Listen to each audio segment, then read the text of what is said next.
Assalamualaikum. Waalaikumsalam. Ya, udah lama, Nek? Allah, lama. Mohon maaf, Nek. Agak mohon maaf. Betulnya kan teguh nunggu nenek baru cocok. Sawah si alafu kali habis nganter anak-anak ngaji. Iya, biasa. Tugas negara. Tugas negara. Sebagai ayah single parent biasa dah. Iya. Harus kasih sayang sama anak-anak, Nek. Mudah-mudahan tidak di bibir saja, ya sampai ke hati, sampai ke hati. Ngelel subuh uling tuni dini. Sabar, Nek, pang keluhan hidup, amin ya Allah. Sudah digalak-galaknya ninggal kubu ya dan sing galak cuma menasehat saja. Sawah. Kene, Nek. Ken. Liu ani metakon. Iya. Banyak sekali sobat-sobat di luaran sana tuh. Banyak yang bermasalah masalah keluarga, Nek. Iya. Nah, itu udah Teguh pusing, banyak yang curhat gitu. Gimana caranya? Makanya Teguh tuh datengin nenek biar bisa jelasin tentang bagaimana cara menata keluarga yang menurut Islam itu loh, Nek. Oh, gitu, Nek. Iya. Kadang-kala tuh teman-teman kan banyak yang curhat tuh, Nek.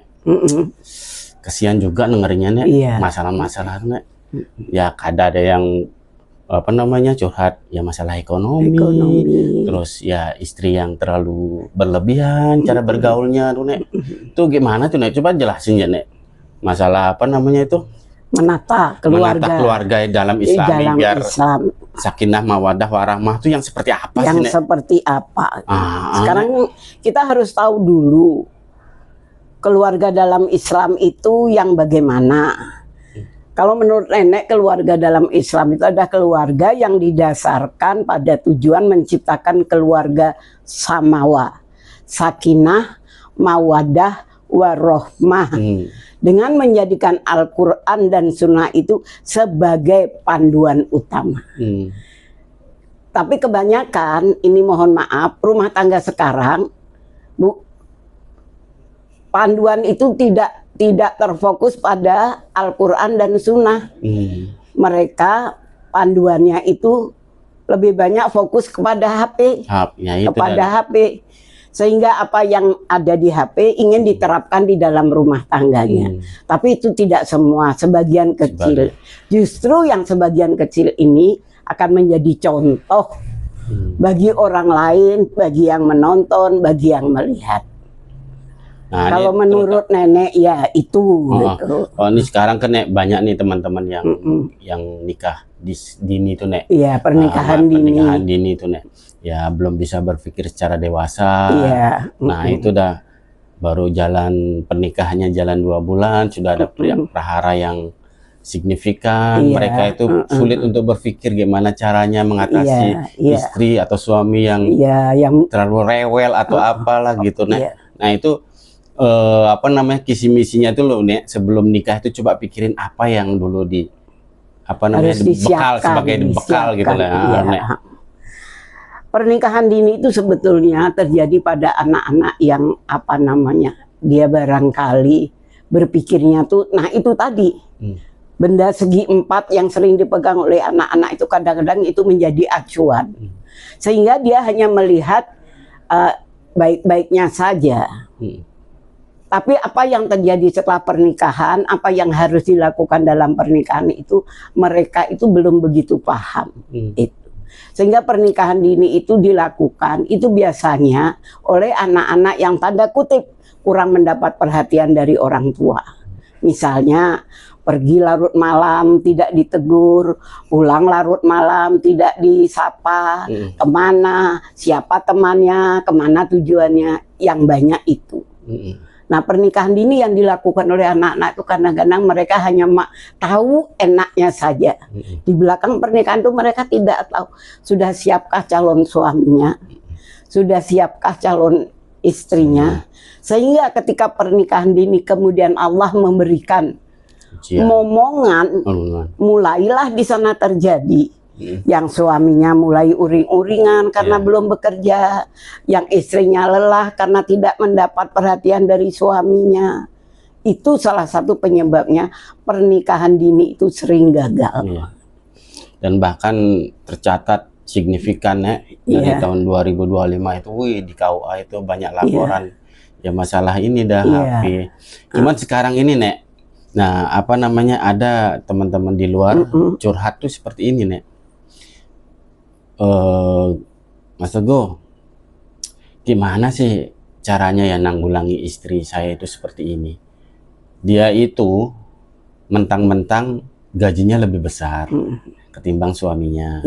Nah, seakan-akan dia itu menguasai di keluarga itu. Melihat kondisi suaminya yang gaji pas-pasan.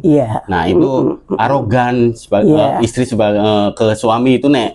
Gimana caranya Islam itu sebagai suami itu ke istri itu bagaimana Nek?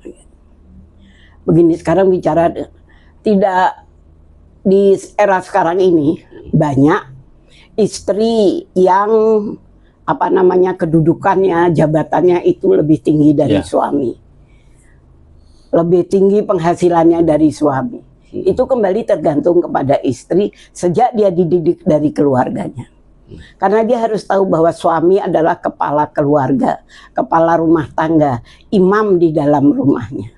Bagaimanapun tinggi kedudukan seorang istri, bagaimanapun tinggi jabatannya, apa namanya penghasilannya lebih besar itu, dia tetap harus taat, tunduk dan patuh kepada suaminya dalam hal-hal yang disarankan oleh agama, selama perintah suaminya itu tidak melanggar syariat agama. Itu akan terjadi kepada istri yang tanda kutip lagi ya, itu adalah istri yang tidak pernah dibina dalam rumah tangganya. Di sekolah dia tidak tahu itu bagaimana fungsi seorang istri. Makanya sebelum berumah tangga sekarang ini kan sering diadakan semacam suscatin itu. Tapi itu kadang-kadang juga kembali kepada orangnya itu. Bagaimanapun kita sebagai perempuan, bagaimanapun banyaknya penghasilan kita dibanding suami, kita tetap bahwa penghasilan kita itu adalah sedekah untuk keluarga. Jadi kita tidak boleh sombong. Sedangkan suami itu nafkah bagi keluarganya. Kecil atau sedikit, kalau itu barokah, insya Allah rumah itu barokah. Banyak kalau tidak barokah, tidak akan menjadikan rumah tangga itu sakinah mawaddah warahmah. Nah, ini yang jadi pertanyaan Nek. Seandainya nih Teguh punya posisi seperti itu Nek. Nah, bagaimana sikap Teguh kepada istri? Padahal Teguh ini sudah merasa sudah menasihati yang baik-baik. Nah, sedangkan istri itu selalu melunjak bahwasanya istri itu lebih, dia merasa lebih gitu ya. Sekarang kita ini sebagai suami, maksudnya biar nggak salah tentang syariat Islam, cara menegur istri yang seperti itu gimana Nek sebagai laki-laki? Kalau menegur istri itu jangan ketika Anda sedang marah, ketika Anda sedang emosi, jangan. Cari waktu di saat istri Anda sedang dalam keadaan baik-baik saja, atau ketika Anda sedang tidak emosi gitu. Karena namanya istri ya, itu dia akan lebih meledak kalau dia ditegur oleh suami ketika suami dalam keadaan marah. Tapi cobalah menegur istri, mengingatkan istri itu dengan cara dimulai dari apa yang disenangi oleh dia. Ini ada juga kalimat seperti ini Nek. Barang siapa yang sering Teguh dengar di pengajian-pengajian, kalau seorang istri menuntut untuk bercerai, baunya surga sudah tidak dapat Nek, apalagi masuk surga, baunya aja belum nggak dapat gitu Nek. Nah ini Nek, yang Teguh yang jadi pertanyaan tuh Nek, Teguh kan punya teman kerja di pengadilan agama Nek. Nah, di sana itu sempat Teguh bertanya, ada salah satu teman Teguh, ini situasi keluarganya itu sedang retak. Nah, istri ini menuntut suami untuk gugat cerai di pengadilan. Yang menggugat istrinya. Disuruh suami yang menggugat di pengadilan untuk bercerai. Nah, sedangkan di pemanggilan kan 3 kali tuh Nek, pengadilan. istri ini nggak datang, Nek. Iya. Nah, sedangkan pihak pengadilan itu disuruh nyabut berkasnya itu, Nek, oleh pengadilan. Oh. Nah, sedangkan agama yang Teguh tahu bahwasanya kalau sudah suami walaupun bercanda ngomong cerai itu sudah talak. Sudah talak. Ya.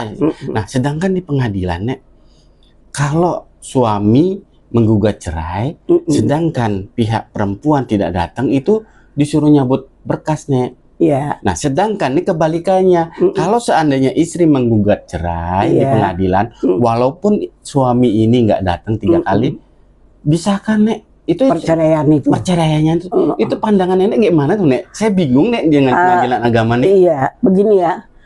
Kalau itu ranah pengadilan agama yang menjelaskan mengapa seperti yang Teguh katakan tadi, kalau pihak suami yang menggugat sampai 3 kali kan begitu, disuruh nyabut berkasnya. Padahal menurut Teguh kalau sudah itu kan sudah jatuh talaknya. Sebaliknya dengan istri, barangkali ranah itu yang tahu adalah pengadilan agama. Nenek tidak punya wewenang untuk menjawab itu, mungkin di sana ada aturan.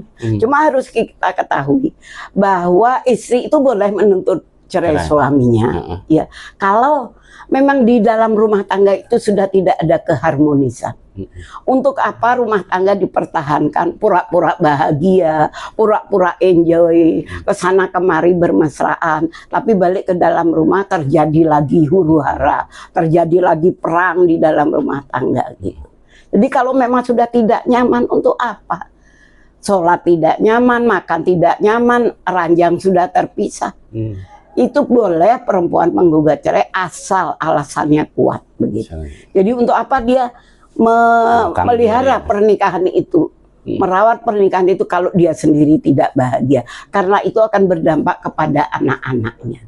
Seorang ibu yang tidak bahagia, seorang ibu yang perasaannya tertekan, kemudian dia pura-pura saja, itu bahaya untuk anak-anaknya. Apalagi anaknya kalau masih kecil-kecil.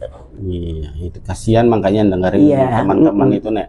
Nah, mungkin gini, Nek, ya, mudah-mudahan doa kami semuanya, teman-teman di luar, semoga apa namanya itu, keluarganya diberikan kekuatan untuk menjalani ibadah. Karena Teguh dengar kan ibadah terpanjang adalah berkeluarga dalam rumah tangga. Dengan orang tua aja masih kadang-kadang lebih panjang kita dengan suami. Ini keluarga suami istri ini ibadah yang paling panjang, makanya melelahkan, Nek. Ya, mudah-mudahan doa kami semua untuk teman-teman di luar, mudah-mudahan diberikan kekuatan menjadi suami istri sampai akhir hayat yang memisahkan.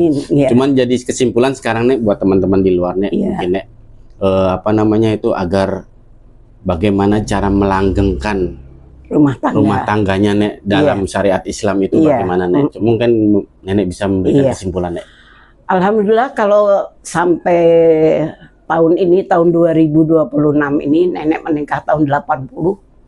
Jadi sudah kira-kira 46 tahun ya. Itu ya tidak aman-aman saja. Pasti sering terjadi. Sering terjadi itu. Cuman kembali kepada kita. Kalau Nenek sebagai perempuan dengan suami juga, kalau tidak cocok, Nenek tegur. Kamu Nenek tegur, tapi dengan cara yang baik. Komunikasi harus dijalin dengan baik. Kemudian kalau suami sudah memenuhi hak-haknya sebagai suami, maka kita harus tahu kewajiban kita sebagai istri. Kemudian ketiga, kalau suami misalnya melakukan kesalahan yang menyakitkan hati kita, kemudian suami itu minta maaf pada kita dan sudah kita maafkan, jangan sekali-kali mengungkit kesalahan itu lagi ketika kita sedang misalnya bertengkar, tanda kutip itu. Jangan, karena laki-laki paling tidak suka diungkit-ungkit kesalahan. Jadi itu, kalau sudah maafkan, tutup itu. Jangan lagi dulu yang begini, yang begitu kan. Biasa gitu. Jangan dikira Nenek ini kelihatannya enjoy gitu. Memang pernah terjadi. Tapi kita harus belajar.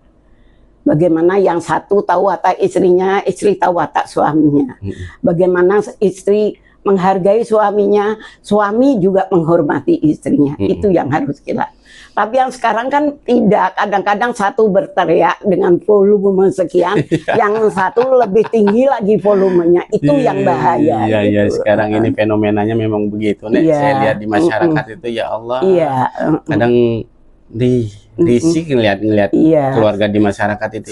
Saling teriak gitu, sehingga anak jadi penonton. Saling mengaku benar. Saling mengaku benar, Ya, mudah-mudahan aja keluarga-keluarga kita di sini, di luar, mudah-mudahan diberikan kesehatan terus, menjadi sakinah mawaddah warahmah. Nah, mungkin pemirsa di luar, sahabat-sahabat di luar, mungkin ada yang kurang penjelasannya, mungkin sahabat punya teman masalah dalam keluarga mungkin yang belum terjawab di masalah ini, mungkin bisa nanti bertanya langsung di di share acara ini. Mungkin itu aja, Nek. Terima kasih banyak atas kedatangannya, Nek. Terima kasih. Mohon maaf mengganggu waktunya Nenek. Istirahat. Cuma saya karena merasa alwak dudainun, janji adalah hutang, janji dengan Umar dan Teguh tidak terrealisasi terus. Ya Allah, ya Tuhanku, berikan aku waktu untuk memenuhi keinginan dua orang. Ya, mudah-mudahan apa yang kita bincang-bincang pada sore hari ini ya bisa punya makna, bermanfaat untuk semua orang. Karena orang berumah tangga itu tidak gampang. Makasih banyak, Nek. Semoga diberikan kesehatan dan umur panjang. Amin, ya Allah, amin, Allahumma amin. Bisa berkah. Amin. Hidupannya. Assalamualaikum warahmatullahi wabarakatuh. Waalaikumsalam warahmatullahi wabarakatuh.